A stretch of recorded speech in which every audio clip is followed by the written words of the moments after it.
Hello viewers आج मैं आपके लिए लाया हूँ पाकिस्तानी एक्टर अदनान मलिक के बेहतरीन ड्रामाज और मूवीज़। इस लिस्ट में पाँचवें नंबर पर आता है ज़िबा खाना 2007 की हॉरर और सस्पेंस से भरपूर पाकिस्तानी फ़िल्म थी।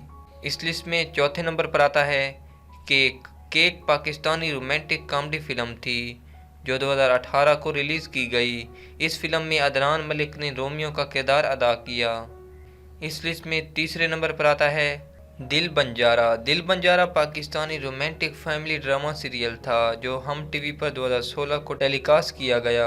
इस ड्रामा सीरियल की मेन कास्ट में अदनान मलिक, सनम सईद, मीरा सेठी शामिल थे, जबकि इस ड्रामा सीरियल के नंबर ऑफ एपिसोड 24 हैं। इस लिस्ट में दूसरे नंबर पर आता है बिन रोए 2015 का रोमांटिक पाकिस्तानी ड्रामा सीरियल था जो हम टीवी पर नशर किया गया। इस ड्रामा सीरियल में अदनान मलिक ने आमिर का किरदार अदा किया, जबकि कुल किस्तें इस ड्रामा सीरियल की 17 हैं। इस लिस्ट में सबसे पहले नंबर पर आता है सदके तुम्हारे 2014 का पाकिस्तानी बायोग्राफिकल ड्रामा सीरियल था जिसे हम टीवी ने टेलीकास्ट किया। इस ड्रामा सीरियल की मेन कास्ट में माहिरा खान, अदनान मलिक शामिल थे, जबकि कुल एपिसोड इस ड्रामा सीरियल की 27 हैं।